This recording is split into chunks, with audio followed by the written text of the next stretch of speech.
সেটা যে আপনার একটা বক্তব্য আমি দেখলাম যে আপনি বলছিলেন যে যারা পিয়ার বোঝে না মানে না তারা গেট লস্ট। না, যেটা আপনি বলছেন গেট লস্ট, সেটা হলো পিয়ার পদ্ধতি সম্পর্কে বলা হচ্ছে যে জনগণ বোঝে না, এটা বলছে। হ্যাঁ, তুষার ভাই বললো ফর এক্সাম্পল জনগণ বোঝে না, কিংবা আমি বললাম যে জনগণ বোঝে না। তা রাজনীতিবিদরা যখন বলে জনগণ বোঝে না, তখন আমি গেট লস্ট কেন বলছি। জনগণ না বুঝুক, আপনাকে বুঝতেই হবে। অর্থাৎ পিয়ার পদ্ধতি আপনি মানেন কি মানেন না, দ্যাট ইজ অন্য ইস্যু, কিন্তু আপনি বুঝবেন না। আপনি না বুঝলে রাজনীতি কেন করবেন? একজন কলেজে ক্লাস করতে যাচ্ছে প্রফেসর, সে যদি তার সাবজেক্ট কি পড়াবেন না বোঝে, ক্লাসে যাবে কেন? That is my question. Peer পদ্ধতি চালু হোক কি না হোক, পিয়ার পদ্ধতি ভোট হোক কি না হোক, ultimately it's a question of decision. কিন্তু আপনি পিয়ার পদ্ধতি বোঝেন না, অবশ্যই আপনার বলার রাইট নাই। আর যদি বলেন তাহলে রাজনীতি করার রাইট নেই। আমি এখনও বলছি। এখন আসেন, সংবিধান বললেন, গণপ্রতিনিধিত্ব আইন বললেন, অধ্যাদেশ বললেন, সেই মোতাবেক পিয়ার নাই নির্বাচনে যাবে। সংবিধান যেহেতু টানছেন তাই আমি বলছি, আপনি নির্বাচনটা করতেছেন কিভাবে, কোন সংবিধান বা কোন আইন দিয়ে? আচ্ছা, আপনি কোন আইনে করছেন? আপনি যে পরিস্থিতিতে একটা সরকার এখন হইল, এই সরকার হওয়ার পর এখান থেকেই তো যাত্রা শুরু। আবার আমি কোনো সংবিধান বাতিল বা কার্যকর না অকার্যকর সেটা প্রশ্ন পরে আসতেছি। একটা সরকার হয়েছে তো স্বাভাবিক প্রক্রিয়া না, স্বাভাবিক প্রক্রিয়া সরকার না তো হয়নি, সেটা ঠিক আছে। তো যেহেতু নাই, তাহলে এখান থেকেই শুরু হবে। তাহলে ধারাবাহিকতা থাকবে না, বলছি আর থাকবে। আপনি তো সংবিধানের একটা আইনের কি বলা আছে, সংবিধান অনুযায়ী তো নির্বাচনটা হইতে হবে। সেটাই তো আমি বলছি। সংবিধান অনুযায়ী হতে হয়। সেখানে তো পিয়ার পদ্ধতি আজকে তো স্পষ্ট। পিয়ার পদ্ধতিতে পরে আসেন, সংবিধান মোতাবেক যে করতেছেন আপনি, এটা আরেকবার বিতর্ক, আজকেও বলতেছেন, উনি জবাব দিবে হয়তো। সংসদ ভেঙে যাওয়ার পরবর্তী 90 দিনের মধ্যে নির্বাচন করতে হবে। সেটা তো হচ্ছে না। তাহলে আপনি যে যাচ্ছেন 26শে ফেব্রুয়ারি 2026 ফেব্রুয়ারি পর্যন্ত যে যাচ্ছেন, কিভাবে যাচ্ছেন আপনি? আপনাকে তো টাইম ফ্রেম দিচ্ছে। এখন বলবেন সংবিধান বাতিল না, যেটা আপনি শেষ হয়ে গেছে ওইটার পরে যখন ডেট দিচ্ছে, সেই ডেটটা কোন সংবিধানে? সেটা হইল অন্তর্বর্তীকালীন সরকারের সংবিধানে। অন্তর্বর্তীকালীন সরকার এই ডাইরেকশনটা দিছে। সংসদ যে সংবিধানটা আছে সেটাই যে নির্দেশ দিবেন, তিনি থাকবেন নির্বাচিত প্রধানমন্ত্রী। নির্বাচিত প্রধানমন্ত্রী ক্ষমতায় থেকে নির্বাচন করবেন, এটাই ওই সংবিধানের বিধান। উনি তো নাই, উনি তো পালিয়ে গেছেন। উনি তো সংবিধানকে থামাইয়া রেখা পালিয়ে গেছেন। ওই সংবিধান আপনি ঢুকতেছেন কিভাবে? ওখানে ঢুকবে তো নির্বাচিত প্রধানমন্ত্রী। নির্বাচিত প্রধানমন্ত্রী ক্ষমতায় থেকে নির্বাচন করবে না? তত্ত্বাবধায়ক সরকার তো বাতিল হয়ে গেছে। তাহলে ওই সংবিধান চালাইতে হলে তো নির্বাচিত যে প্রধানমন্ত্রী তার থাকতে হবে। অন্তর্বর্তী সরকার ওখানে ঢুকবে কিভাবে? সংবিধানে তো অন্তর্বর্তীকালীন সরকারটা নাই। আপনি ওই সংবিধান চালাবেন কেমনে? প্রশ্নটা আমার ওখানে। আচ্ছা, যার জন্য অন্তর্বর্তীকালীন সরকার অন্তর্বর্তীকালীন সংবিধান দিয়ে চলছেন, এবং উনি চিঠি দিচ্ছেন নির্বাচন কমিশনকে, কি তুমি নির্বাচন করো। এবং উনি যেহেতু একটা টেন্টেটিভ টাইম দিয়েছিল ফেব্রুয়ারির মধ্যে হবে, উনি ফেব্রুয়ারির মধ্যে করছে। এখন এই যে করার প্রক্রিয়াটা, হয় আপনি এই সংবিধান মেনে নেবেন, আর এই সংবিধানটা যদি অলিখিত এটাকে মেনে নেন, তাইলে কি করতে হবে? অন্তর্বর্তীকালীন সংবিধানটা কি আসলে? এই তো অন্তর্বর্তীকালীন সংবিধান হলো ইউনূস সাহেব যেটা বলতেছে করতেছে ওইটাই সংবিধান। উনি তো একটা সরকার হয়েছেন, অন্তর্বর্তীকালীন সরকার। উনি তো যেটা চালাচ্ছেন এটাই সংবিধান। উনি নির্বাচনের ডেট দিচ্ছে ফেব্রুয়ারিতে, এটাই সংবিধান। তাহলে সংবিধান বাতিল, সংস্কার, পরিবর্তন, বাতিলের প্রশ্ন আসতে পারে। বাতিল কি বাতিল? সংবিধান বাতিল করবেন কেমনে আপনি? আপনি যখন একটা আইন থাকা গেলে আরেকটা আইন করবেন, ওই আইন কি সব বাতিল হয়ে যাবে? Of course not, of course not. যেটা আপনার প্রয়োজন সেটা রাখবেন, যেটা চেঞ্জ করা দরকার করবেন, এটার সংস্কার। কিন্তু আপনি ওখানে ঢুকতে পারবেন না, তো আপনাকে ঢুকতে হবে তো সংবিধানটার মধ্যে। তুষার, আপনি বলবেন কিনা কিছু? দেখেন, জটিল মনে হচ্ছে না, জটিল করে ফেলেছেন এটা। সংবিধান উকিল সাহেবরা পারেন, জটিল না করলে পরে বারবার হিয়ারিং, বারবার সাক্ষ্য নেওয়া, একের পর এক ডেট নেওয়া, তারপরে ধরেন এই যে কি বলে স্টে অর্ডার নিয়ে বছরের পর বছর ঝুলিয়ে রাখা। আমাদের এখানে 12, 14, 16 বছর ধরে মামলা ঝুলে থাকে না, এরকম জটিল করে ফেলে দেখে থাকে। শুধু আমি দেখি টাইম পিটিশন এটা পারে না। আপনি আমার এটা, আমি আপনাকে জিনিসটা বলি, উনি যেটা বললেন যে ডক্টর ইউনূস যা বলবেন আমাদের প্রধান উপদেষ্টা, সেটাই সংবিধান। তাহলে তো এই সংবিধান না, নির্বাচন পর্যন্ত যা বলবেন, নির্বাচন পর্যন্ত উনি যা বলবে সেটাই সংবিধান নির্বাচনের জন্য। হ্যাঁ, আমি শেষ করি। তো উনি এগুলো যা বলবেন তাই যদি হয়, তাহলে তো স্বৈরতন্ত্র হয়ে গেল না, আরো বৃহৎ স্বৈরতন্ত্র। তার কোন আইন নাই, উনি মুখে যা বলে সেটাই আইন। আচ্ছা, এটা হলো সেটাই আইন, উনি কিন্তু এটা এখন বললেন। তারপর উনি বললেন যে সংবিধান নাই, সংবিধান অলিখিত হয়ে গেছে, উনি যা বলবেন সেটাই আইন। কিন্তু আবার উনি বললেন যে আছে তো, সেটাকে সংস্কার করবে, সেটাই সংস্কার, কিছু রাখবে কিছু বাদ দিবে। তো যেটা নাই, যেটা লিখিতটা নাই, ওখান থেকে শুরু হয়ে গেছে। আপনি দেখেন রাজ্জাকি ভাই বলেছেন, রাজ্জাকি সাহেব বলেছেন যে এই সরকার যখন শুরু করলো সেখান থেকে সব নতুন ভাবে শুরু হলো। তো সব যদি নতুন ভাবে শুরু হলো তাহলে আবার পুরনো সংবিধানটা আছে, উনি আবার বলছেন যে ওইটাকে সংস্কার করা যাবে, ওইটাকে বদলানো যাবে, ওইটাতে কিছু আইন টাইন যুক্ত করা যাবে। কিন্তু ওনার একটা জায়গাতে উনি বলছেন সংবিধান নাই, নির্বাচনের বেলায় উনি বলছেন যে পিআর দেওয়ার জন্য সংবিধান নাই, ওইটাকে মানে বর্তমানে প্রচলিত সংবিধান এবং এই গণপ্রতিনিধিত্ব আদেশকে তোয়াক্কা না করে ডক্টর ইউনূস চাইলেই ওনার ইচ্ছা মতো নির্বাচন একটা আইন করে দিতে পারেন, এইটা উনি বলছেন। কিন্তু উনি যেটা পারেন না, এটাও সংবিধানে বলা আছে, এটা পারলে এটা রাষ্ট্রপতি পারবেন যদি পারেন, হ্যাঁ যদি পারেন। এবং সেক্ষেত্রেও কিন্তু এটা সহজ হবে না, এই জন্য যে বৃহৎ দলের যদি আপত্তি থাকে তাহলে সেই অধ্যাদেশ তো তারা র্যাটিফাই করবে না সংসদে। সংসদে র্যাটিফাই না করলে তো অধ্যাদেশ একটা নির্দিষ্ট সময়ের পরে আর অকার্যকর হয়ে যাবে। ফলে এইখানে একটা জটিলতা আছে। তাই নির্বাচনকে যদি সুষ্ঠু এবং গ্রহণযোগ্য এবং আইনসঙ্গত করতে হয় তাহলে বর্তমানের সংবিধান এবং বর্তমানে যে গণপ্রতিনিধিত্ব আদেশ আছে সেইটার মাধ্যমেই, মানে আইন আছে গণপ্রতিনিধিত্ব আইন, সেইটার মাধ্যমেই নির্বাচন করতে হবে। এইটাই হচ্ছে সমাধান। এখন কেন বারবার বলা হচ্ছে যে এই সরকার তো 90 দিনের মধ্যে নির্বাচন করে নাই, অতএব এই নির্বাচন আর আইনের মধ্যে নাই, এই কথাটা ঠিক নাই। জন্য যে এই সরকার যখন তৈরি হয়েছে, যে প্রশ্নটি উনিও করেছেন যে প্রধানমন্ত্রী থেকেই তো নির্বাচন করার কথা, আগের প্রধানমন্ত্রী থাকবে।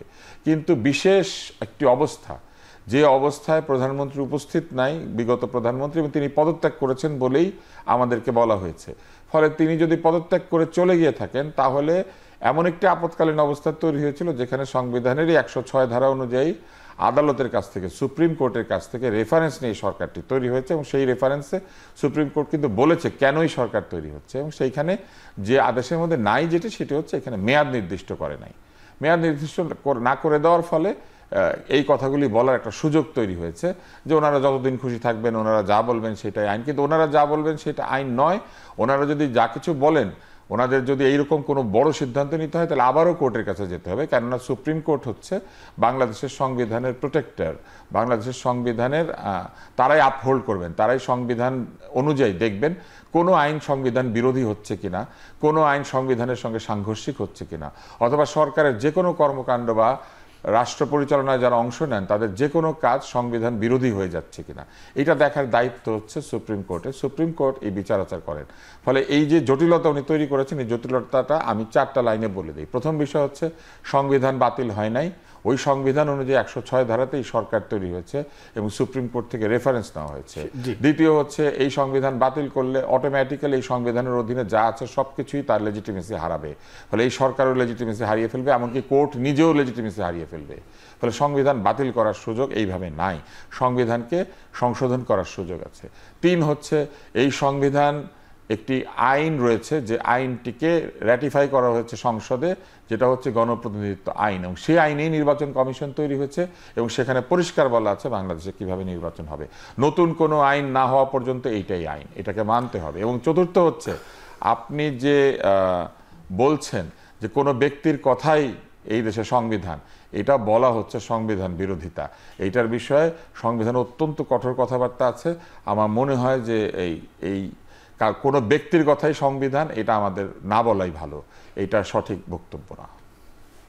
কোনো ব্যক্তির কথাই সংবিধান না, এটা আমি তো বললাম যে বলবেন কিনা, অন্তর্বর্তীকালীন সরকার বানানো হয়েছে, ওই সাংবিধানিক সরকার বানানো হয় নাই। কিন্তু সেটা তো সংবিধানের আলোকেই তো এই সরকার, সংবিধানের আলোকে নয়, সংবিধানে এটা সব আইনকে রেখেই তো শপথ করা হয়েছে। সব আইনে একটা ক্লজ থাকে, যদি সাংবিধানিক শূন্যতা হয় তাহলে কি করতে হবে, সেই জন্যই 106 রেখেছে। এবং সেখানে যখন ওত নিছেন ইউনূস সাহেব, কি হিসাবে ওত নিছেন, উনি বলছেন আমি শপথ করিতে, অন্তর্বর্তীকালীন সরকারের প্রধান হিসাবে শপথ করিতেছি যে, ঠিক আছে, আমি সংবিধান সমুন্নত রাখবো। কোন সংবিধান? অন্তর্বর্তীকালীন সরকার হিসাবে কোন সংবিধান রাখবে?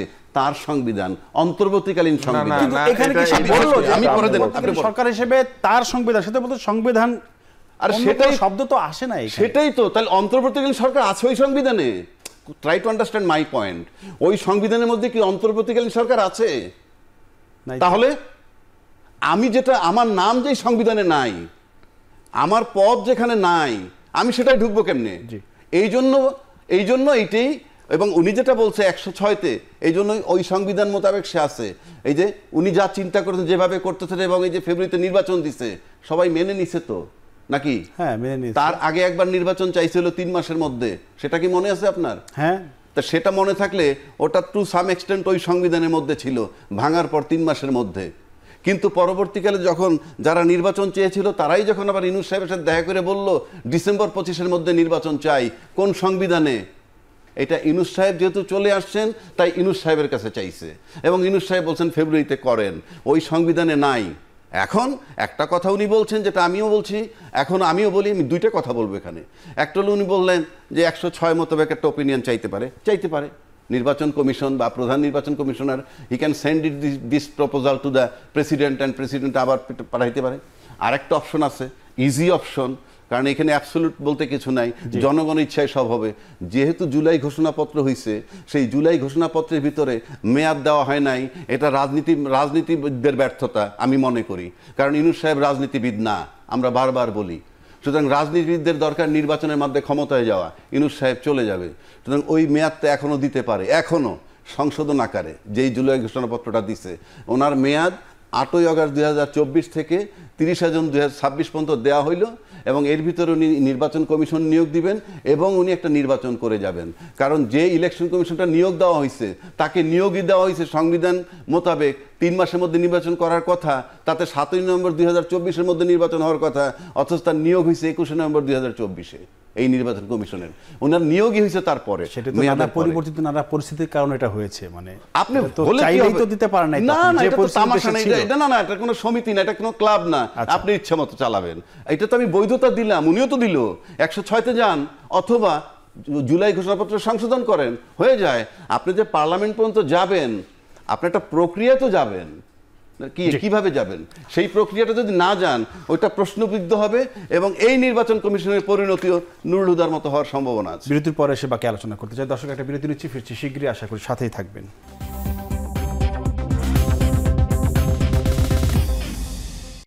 দর্শক, বিরতির পর আবারও স্বাগত জানাচ্ছি আমাদের নিয়মিত আয়োজনে এখন প্রকাশ। আমরা কথা বলছিলাম ভোট কাজিয়ে নিয়ে। আমার স্টুডিওতে রয়েছেন আব্দুল তুষার, আছেন আবু হেনা রাজ্জাকি। ভাই, আপনাকে দিয়ে আবার শুরু করতে চাই। সেটা হচ্ছে যে পিআর ইস্যুর একটা ইস্যুটা গেল, সেটা হচ্ছে আজকে চিফ ইলেকশন কমিশনারটা একটা ঘোষণা দিয়েই দিল যে আইন কানুনের ব্যাপার। ধরলাম আমরা ওই জায়গাটা একটু বেরিয়ে আসি ওখান থেকে। সেটা হচ্ছে যে এখন নির্বাচন এদিকে আবার ইসলামী সহ 7 দল যারা আছে আন্দোলন কর্মসূচি তারা করেছে, কিন্তু কয়েকদিন আগে তাদের দাবি হচ্ছে জাতীয় পার্টি এবং 14 দলকে নিষিদ্ধ করতে হবে, নিষিদ্ধ করার পরই নির্বাচনে তারা অংশ নেবে, নিষিদ্ধ না করলে রাজপথ ছাড়বে না, এরকম অনেক দাবি দেওয়া ছিল। সেই ক্ষেত্রে ধরেন আওয়ামী লীগের সময় যে নির্বাচন হয়েছে, সেখানে তো প্রায় 28টা দল অংশ নিয়েছিল, বিএনপিও তার মধ্যে ছিল। তাহলে জাতীয় পার্টিকে নিষিদ্ধ করতে হবে, 14 দলকে নিষিদ্ধ করতে হবে, সেই ক্ষেত্রে তো অন্য যারা অংশ নিল আওয়ামী লীগের সময়, তাদেরকে তো নিষিদ্ধ করতে হবে। তাহলে দল থাকলো কারা? নির্বাচনটা কাদের সাথে কে করবে? ধন্যবাদ আপনাকে এবং আমার সহ-আলোচক প্লাস আপনার কি বলে এখন টিভির দর্শক শ্রোতা। আসলে দেখেন, রাজনৈতিক দলেরা কে কখন কি স্ট্যান্ড নেয় আমরা বাইরে থেকে কিন্তু বলতে পারবো না, এটা তাদের সিদ্ধান্ত, তাদের দলীয় সিদ্ধান্ত। তো তারা স্ট্যান্ড নেওয়ার সময় হয়তো তারা তাদের লাভ ক্ষতিটা হিসাব, আপনি তো রাজনৈতিক বিশ্লেষক না, ওই জন্য বলছি। এই জন্য তারা যখন যে রাজনৈতিক দল হিসাব করে, বক্তব্য দেয়, সে তার হিসাব করে বক্তব্যটা দেয়। কখনো তাদের পক্ষে চলে যায়, কখনো বিপক্ষে চলে যায়। যেমন পিআর পদ্ধতিতে আমরা বের হয়ে আসলাম, কিন্তু একজনে বলছেন যে পিআর পদ্ধতি হলে নাকি দলীয় নেতারা স্বৈরাচার হয়ে যাবে। আচ্ছা, সালাউদ্দিন আহমেদি বলেছেন, যদি এটা বলে থাকে এটা তো দলের প্রবলেম, এটা তো অন্য লোকের ইস্যু না, ইট ইজ ইয়োর প্রবলেম। তো যার দলের ভিতরে গণতন্ত্র না থাকলেই তো এই প্রশ্নটা আসে। তো দলের ভিতরে গণতন্ত্র না থাকার পর যদি দলীয় নেতা স্বৈরতন্ত্র হয়ে যায়, তারপরে 2/3 মেজরিটি নিয়ে যদি তারা পার্লামেন্টে যায়, তাহলে তারা কি হবে? এটা question mark. It is your problem, it is not a problem in the whole nation. এখন আসেন, এই যে বলতেছেন যে একটা কথা আসছিল যে আওয়ামী লীগের বিচার না হওয়া পর্যন্ত তার কার্যক্রম নিষিদ্ধ করা হয়েছে, ছাত্রলীগ বা Jubo League, whatever it is. Chhatra League নিষিদ্ধ, আওয়ামী লীগের কার্যক্রম সাময়িক নিষিদ্ধ বলছে বিচার না হওয়া পর্যন্ত। আবার ওইদিকে বলতেছে জাতীয় পার্টিরে কেন নিষিদ্ধ করা হয় না, যেহেতু জাতীয় পার্টি দোষর ছিল। আচ্ছা, ঠিক আছে, মানলাম। ইসলামী আন্দোলন তো ওই সময় নির্বাচন করেছিল, তারা কিন্তু দোষর না। ঠিক আছে, হ্যাঁ, বুঝলেন। এখন আবার আমরা ইনক্লুসিভ নির্বাচনও চাই, কেউ কেউ বলতেছে আমরা রাজনৈতিক দল নিষিদ্ধ করার পক্ষে না, আমি সবই এগ্রি করলাম। আচ্ছা, কিন্তু সেখানে কিছু কথা ছিল যে আমরা যে পরিবেশটা পেয়েছি, যে পরিস্থিতিটা পেয়েছি, অনেক রক্তক্ষয়ের বিনিময়ে কিন্তু সেখানে 1400-1500 মানুষ মারা গেছে। মানুষ না, যে মা তার সন্তান হারাইছে সে বুঝবে। রাজনীতিবিদরা এক চুল ব্যথা পায় নাই, পাবে না, কারণ আছে পরিষ্কার, আমি স্টেজে ঠিক ওপেন বলছি। কারণটা কি? কারণ তাদের সন্তানদেরকে তারা বিদেশ পাঠায়, আর চাষা চোষার পোলারা মাঠে নামায়। আপনি বলেন তো কোন রাজনৈতিক প্রতিষ্ঠিত নেতার কোন সন্তান কিংবা তার নাতি কোথায় মারা গেছে? যায় নাই, না, কেউ যায় নাই। সুতরাং তাকে টাচ করে না বিধায়। নাহলে একটা কথা ছিল, যেহেতু বিচার পর্যন্ত নিষিদ্ধ করা হয়েছে, বিচার না হওয়া পর্যন্ত সবাইকে একটা কঠিনভাবে ঐক্যমত্যে আসতে পারছে, ওকে বিচারটা তাড়াতাড়ি হয়ে যাক, তাইলে কি হবে, ঠিক আছে, তারপরে লিবার্টি নাও। কিন্তু বিচারটা চলমান প্রক্রিয়া, সেখানে কি কাব্যিক কথা। আবার বিচারটা হইতে হবে আন্তর্জাতিক মানের। কোথায় আন্তর্জাতিক মানের বিচারের দাবি করা মানে কি জানেন? বিচার না চাওয়া। সিম্পল। আমরা যে জামাত ইসলামের যুদ্ধ অপরাধীদের যে পানিশমেন্ট দিছে, তারা অপরাধী, এটা নিয়ে আমি প্রশ্ন আনি নাই।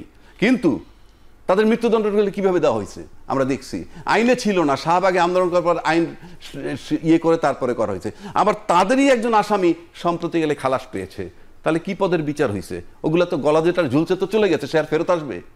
আর আপনি আজকে যখন আমরা সবাই মিলে বলতেছি আন্তর্জাতিক মানের বিচার, আমি বলছি নিশ্চিত করে তারা বিচার চায় না। অত আন্তর্জাতিক, অত নিখুঁত বিচার পৃথিবীর কোথাও হয় না। সুতরাং এটা হলো এটার পক্ষপাতিত্ব করা। আপনি বিচারটাকে রাখবেন চলমান প্রক্রিয়ায়, আবার বলবেন নিষিদ্ধকরণটাও ঠিক হয় নাই, আবার বলবেন যে কি কোন দল নিষিদ্ধ করা আমরা চাই না।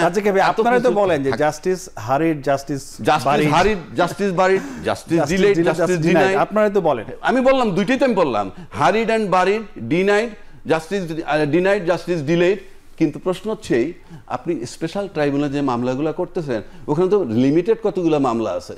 সুতরাং এটার জন্য তো জাস্টিস হারিডও না, ডিলেডও না। কিন্তু আমরা তো ঐক্যমত্য হইতে পারতাম, বিচারটা দরকার, সবাইকে আমরা ঐক্যমত্য হইছি। আমি অন্তত বিশ্বাস করি চলছে, কিন্তু আপনি কাগজে কলমে যাই বলেন না কেন, ইন অ্যাকশনে কি হয় সেটা হলো বিষয়।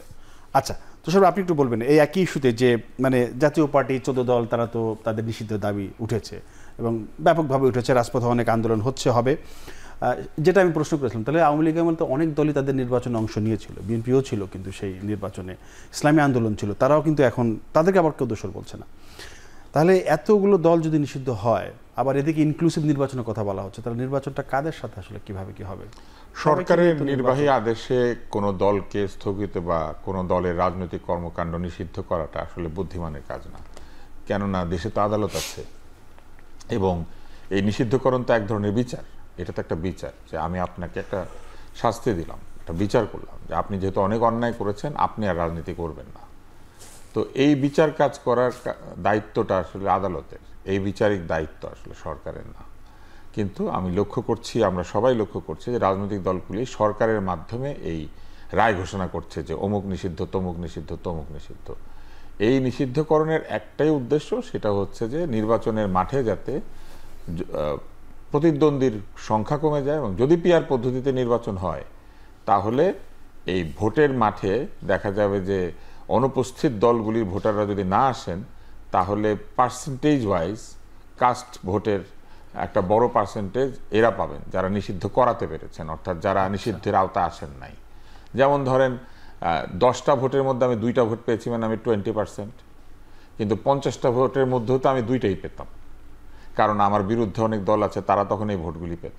তাহলে আমি কত পার্সেন্ট? তো এই পার্সেন্টের খেলায় নিষিদ্ধ করে আসতে পারলে ভালো আর কি।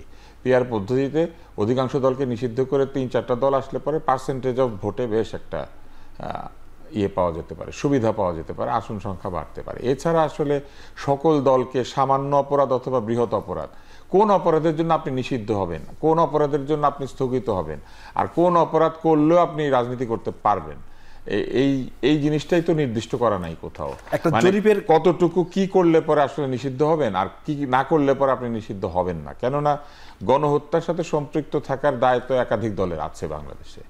আবার ধরেন বেআইনিভাবে মানে তৈরি হবারও উদাহরণ আছে, যেমন জাতীয় পার্টি তো এরশাদ সিটে বসে থেকে বানিয়েছিলেন, এবং উনি তো স্বৈরাচার ছিলেন, একেবারেই স্বৈরাচার।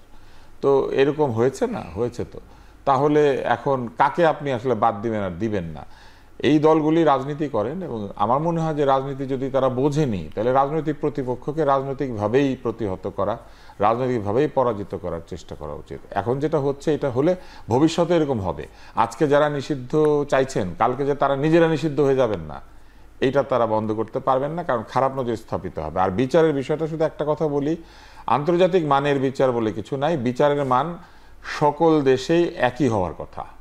যেমন আন্তর্জাতিক মানের ঔষধ আর বাংলাদেশি মানের ঔষধ হয় না। ঔষধের একটা ফার্মাকোপিয়া আছে, অর্থাৎ কিভাবে ঔষধটা তৈরি হবে বলা আছে, এবং ওইটাই ঔষধ। সারা পৃথিবীতে প্যারাসিটামল মানে প্যারাসিটামল। ওইরকম বিচার কখন গ্রহণযোগ্য এবং মানসম্পন্ন হয়? যখন বিচারের সঙ্গে যারা সংশ্লিষ্ট তারা বায়াসড থাকেন না, অর্থাৎ তারা কোনো পক্ষপাত করেন না। বিচারে যারা আসামি এবং যারা যারা বাদী এবং বিবাদী উভয়ে তাদের রাইট অনুযায়ী, তাদের অধিকার অনুযায়ী তারা বিচার আদালতে তাদের কর্মকাণ্ড পরিচালনা করতে পারেন। যেমন জামিনের রাইট থাকলে তারা জামিন পাবেন, তারা সাক্ষ্য প্রমাণ হাজির করার যে অধিকার আছে সেটা আনতে পারবেন, কেউ তাদেরকে বাধাগ্রস্ত করবে না, মিথ্যা সাক্ষ্য কেউ দিবে না, এবং এই ধরনের যদি কেউ করে, বিচারকে ম্যানিপুলেট করার চেষ্টা করে, মিথ্যা সাক্ষ্য দেয়, তাহলে তাদের বিরুদ্ধে ব্যবস্থা নেওয়া হবে। যে অভিযোগগুলি আনা হবে সেগুলিতে সত্যতা থাকতে হবে, এবং আইনজীবী যারা সেইখানে বিভিন্ন পক্ষ সমর্থন করবেন, এই আইনজীবী বেছে নেওয়ার অধিকারও দুই পক্ষেরই আছে, সেটাও দিতে হবে। এইরকম একাধিক বিষয় রয়েছে যেগুলি হলে পরে আমরা একটি মানসম্পন্ন বিচার হয়েছে এটা বলি। যখনই কেউ বলেন যে আন্তর্জাতিক মানসম্পন্ন, তখন তাহলে একটা বাংলাদেশি স্ট্যান্ডার্ড, ভারতীয় standard, Pakistani standard, Nepali standard, এইটার একটা সুযোগ এসে যায়। মানে আমার বিচার আমার মতো, আপনার বিচার আপনার মতো। বিচার আসলে আমার আর আপনার বিচার আলাদা আলাদা না। বিচারের একটা নির্দিষ্ট ফর্মুলা আছে, বিচারের একটা নির্দিষ্ট পথ আছে, সেটাই করতে হবে। আমাদের যে ধর্মগ্রন্থ কোরআন শরীফে পরিষ্কার বলা আছে যে বিচারে যেন আমরা কেউ অন্যথা না করি, এবং আমরা যেন মাপে পর্যন্ত কম বেশি না করি। আমরা যে সাধারণ দাঁড়িপাল্লা দিয়ে মাপি, এই মাপটা পর্যন্ত যেন কম বেশি না করি। এইটাই হচ্ছে মান, যে আপনি কম বেশি করবেন না, আপনি কারো পক্ষে যাবেন না, কারো প্রতি সহানুভূতিশীল হয়ে অন্য কারো অধিকারকে লঙ্ঘন করবেন না। এটা হচ্ছে বিচার। এই বিচার কিন্তু শুধু যে বিচার আদালতে হবে তা কিন্তু না। এই বিচারের শপথ আমাদের উপদেষ্টারাও নিয়েছেন। তারা বলেছেন অনুরাগ, বিরাগ, ক্রোধ এগুলার বশবর্তী তারা হবেন না। কিন্তু এই কয়েকদিন আগে তথ্য আপাদের যে আন্দোলন চলছে, সেই আন্দোলন নিয়ে সচিব পর্যায়ের একজন ব্যক্তি, উচ্চপদস্থ একজন কর্মকর্তা, তিনি বলেছেন যে এদের যে চাকুরির মেয়াদ আরো প্রজেক্টের মেয়াদ, প্রকল্পের মেয়াদ আরো 2 বছর বাড়ানো যেত, কিন্তু এদের কর্মকাণ্ডে বিরক্ত হয়ে উপদেষ্টারা অনুমোদন দেয় নাই। এই কথাটা বলাটাই কিন্তু ওই দেখেন, উনি বলল বিরক্ত, আপনি তো বিরক্ত হতে পারবেন না। তো এই যে বিরক্ত ওনারাও হতে পারবে না। কোনো কাজে আপনি বিরক্ত হয়ে সিদ্ধান্ত নিতে পারবেন না। আপনি সিদ্ধান্ত নিবেন, বিরক্তি আপনি চেপে রাখবেন। আমি আপনাকে একটা ছোট্ট উদাহরণ দেই, তাজউদ্দিন সাহেবের কথা বলি। উনি একজন ব্যক্তির প্রমোশনের ফাইল তার কাছে এসেছিল, তিনি একটু দেরি করছিলেন, এবং এক পর্যায়ে তিনি বললেন যে তার পরিবার পরিজন যখন এই 25শে মার্চের ঘটনার পরে আশ্রয় খুঁজছিল, এই ভদ্রলোক তাদেরকে রাস্তায় রেখে আশ্রয় দেওয়ার কথা বলে চলে গিয়েছিলেন, যে আমি চাবি নিয়ে আসছি বা এরকম কিছু কথা বলে, কিন্তু তা আর ফিরে আসেন নাই। এবং তাজউদ্দিন সাহেবের পরিবার রাস্তায় সময় কাটিয়েছিল ওই সময়।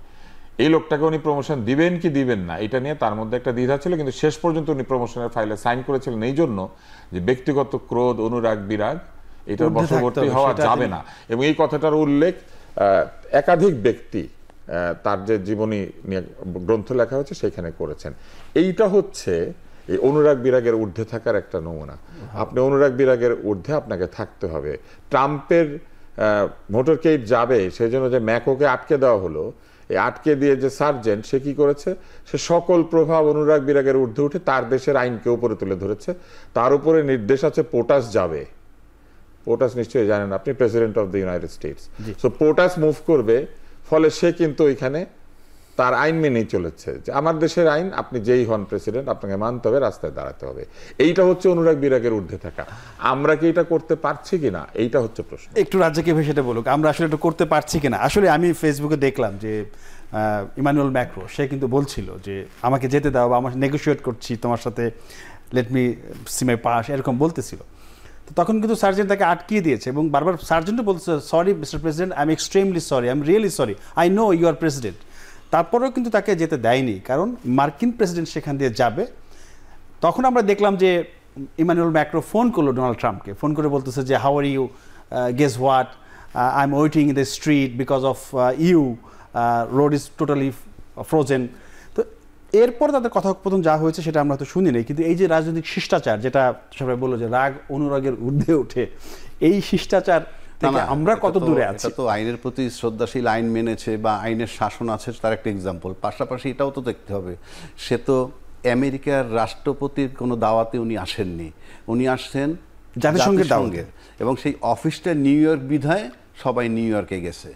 ইনফ্যাক্ট তার কাছে তো সেই কোনো ডাইরেকশন নাই। আর যদি সে রাষ্ট্রপতির আমন্ত্রণে ওখানে আসতো বা আমেরিকার সরকারের আমন্ত্রণ, তাহলে সেটা অন্যভাবে হতো। সুতরাং এখানে সে যে আইনের শাসনটা দেখাইছে এবং আমি তার সাথে একমত, এবং তার কাছে লেস ইম্পর্টেন্ট, যেহেতু সে জাতিসংঘের দাওয়াতে আসছে। আর যেটা ভাই বললো, আমি তো একমত, আমার দেশে তো সেই জিনিসটা নাই। কেন নাই? ইভেন আমি আমার মনে পড়ে ইন্ডিয়া একটা জায়গায় দেখছিলাম আমি, বুঝছেন, ওই যে সাদা গাড়ি থাকে অফিসিয়ালদের, ওই যে সিটের না, ওই মানে ভিতরে সিটের উপরে সাদা কাপড় দিয়ে কভার থাকে, সরকারি গাড়ি, সরকারি গাড়ি মানে সরকারি আমলা আছে সেই গাড়িটা। আমাদের দেশে এরকম আমি দেখেছি। হ্যাঁ জি, সার্জেন্ট ধরছে ড্রাইভারকে, গাড়ি থামাইয়া, ড্রাইভার আমি পাশে প্রত্যক্ষ করলাম, লাকিলি দাঁড়ায় ধরলো এবং বললো লাইসেন্স কোথায়? লাইসেন্সে ভুলে বাসায় রেখে আসছে।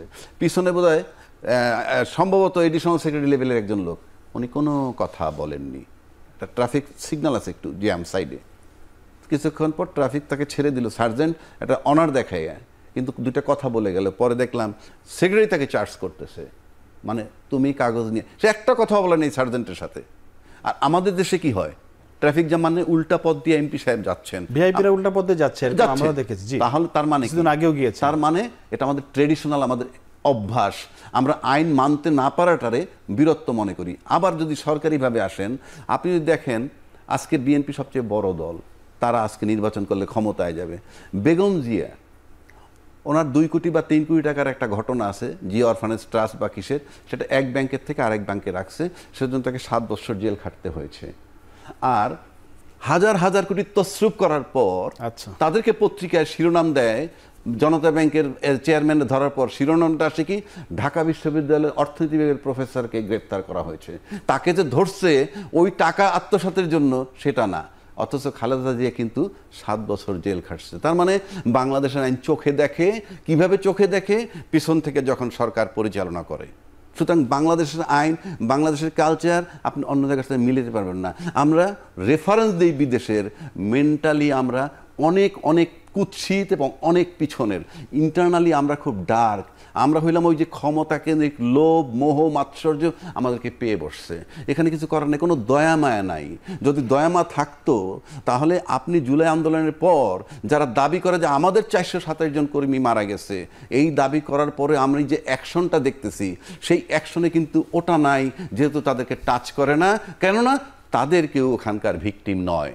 তো এই যে বিষয়টা আমাদের, আপনি কাজে আইনকে যে চিন্তা করেন, বাংলাদেশে আইন ওইভাবে আপনি পাবেন না, বহু সময় লাগবে, কারণ আপনাকে চিন্তায় সৎ হইতে হবে। আর কত সময় লাগবে? 54 বছর তো পার করে ফেললাম। সেটাই তো, এখনো তো আমরা ক্ষমতার লড়াই করতে, এখনো আপনি বলেন আমরা যে এই যে লড়াইগুলো করতেছি, কি চেঞ্জ আমাদের আসছে এখন? যার জন্য একটা পিআর পদ্ধতির কথা আসছে। যেমন আমি ব্যক্তিগতভাবে মনে করি যে আপনি পিআর পদ্ধতিটার গুরুত্ব আমি কেন দিচ্ছি, কারণ আপনি যদি কোনো সংস্কার কিন্তু আমার হয় নাই, আর এই যে চলতেছে না জুলাই সনদ, আপনি ফাইনালি রেজাল্ট জাস্ট 0, এই রেজাল্ট হবে।